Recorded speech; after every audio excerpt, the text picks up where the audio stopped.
ഉദയംപേരൂർ കണ്ടനാടാണ് ഈ അങ്കനവാടി കെട്ടിടം തകർന്നു വീണത്. അതായത് ഇന്ന് രാവിലെ 9:30 തന്നെയായിരുന്നു ഈ സംഭവം ഉണ്ടായത്.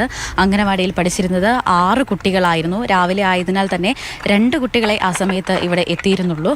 അതിനാൽ തന്നെ വലിയൊരു അപകടം ഒഴിവായി എന്ന് വേണം പറയാം.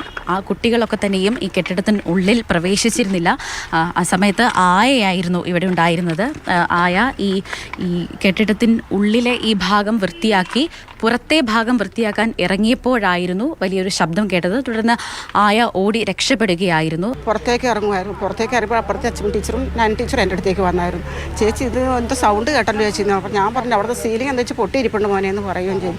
അത് കഴിഞ്ഞാണ് പെട്ടെന്ന് ഒരു സൗണ്ടോടുകൂടി അങ്ങ് താഴത്തേക്ക് വിടും. ഞാൻ അവിടെ നിന്ന് ചാടി കൊണ്ട് ഇറങ്ങിയപ്പോഴത്തേക്കും അവിടെ നിന്ന് വീണിട്ട് ഞാൻ അവിടെ നിന്ന് എണീറ്റ് വിടുന്നു. പിന്നെ എനിക്ക് മിണ്ടാൻ പറ്റാത്ത അവസ്ഥയിൽ പോയി. എൻ്റെ കുഞ്ഞുങ്ങളില്ലാഞ്ഞത് എൻ്റെ ഒരു വലിയൊരു ഭാഗ്യം. കുഞ്ഞുങ്ങളുണ്ടെങ്കിൽ എല്ലാം ഞാനും എൻ്റെ കുഞ്ഞുങ്ങളെല്ലാം പോയായിരുന്നു. അതുപോലെയുള്ള അവസ്ഥയിലായിരുന്നു ഇന്ന് ഞാൻ ഇവിടെ നിൽക്കുന്നത്. നാളെ ഈ കുട്ടികളുടെ ഈ ക്രിസ്മസ് ആഘോഷങ്ങളൊക്കെ നടക്കാനിരിക്കുന്ന ഒരു സമയത്തായിരുന്നു ഇത്തരത്തിൽ ഒരു അപകടം സംഭവിച്ചത്. അത് കാലാവസ്ഥയിൽ യാതൊരുവിധ വ്യതിയാനവുമില്ല, മഴയല്ല, വെയിൽ തന്നെയായിരുന്നു. അത്തരത്തിൽ ഒരു കാറ്റ് പോലും ഇല്ലാതിരുന്ന ഒരു സമയത്താണ് ഇത്തരത്തിൽ വലിയ ഒരു അപകടം സംഭവിച്ചത് എന്ന് വേണം പറയാൻ. ഈ ദൃശ്യങ്ങളിലൊക്കെ കാണുന്ന പോലെ തന്നെ ഈ കെട്ടിടത്തിൻ്റെ പഴക്കമൊക്കെ എത്രത്തോളം ഉണ്ട് എന്ന് നമുക്ക് മനസ്സിലാക്കാനായിട്ട് സാധിക്കും.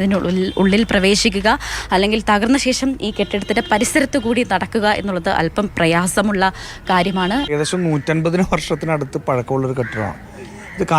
കാലങ്ങളിൽ ഇതിൻ്റെ കുറ്റപ്പണി നടത്തേണ്ട ഒന്നും നടത്തിയിട്ടില്ല. സാധാരണ എല്ലാം പെയിൻറ് ചെയ്ത് ഭംഗിയാക്കി വെക്കുക എന്ന് മാത്രമാണ്. ഇപ്പോൾ നിങ്ങൾ നോക്കിക്കഴിഞ്ഞാൽ അതിൻ്റെ തൂണുകൾ ഉൾപ്പെടെ ഒടിഞ്ഞിരിക്കുന്നത് കാണാം. അത് വലിയ മഴയോ അങ്ങനെ ഒന്നും ഇല്ലാത്തൊരു സാഹചര്യത്തിൽ അപ്പോൾ വലിയ രീതിയിൽ അപകടാവസ്ഥയിലായിരുന്ന ഒരു കെട്ടിടമാണ്.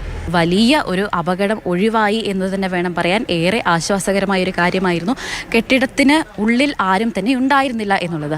മറ്റൊരു കാര്യം, ഈ കെട്ടിടത്തിലായിരുന്നു ആദ്യം അങ്കനവാടി പ്രവർത്തിച്ചിരുന്നത്. തുടർന്ന് കുറച്ച് നാളുകൾക്ക് ശേഷം ഈ കെട്ടിടത്തിൽ നിന്നും ഈ പഴക്കമുള്ള കെട്ടിടത്തിലേക്ക് അങ്കനവാടിയുടെ പ്രവർത്തനമൊക്കെ തന്നെയും മാറ്റുകയായിരുന്നു.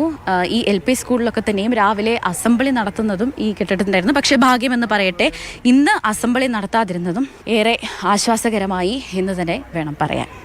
ക്യാമറമാൻ മനോജ് മാടിശ്ശേരിക്കൊപ്പം സ്നേഹ മൊല്ലൈനാൻ, മാതൃഭൂമി ന്യൂസ്, കൊച്ചി.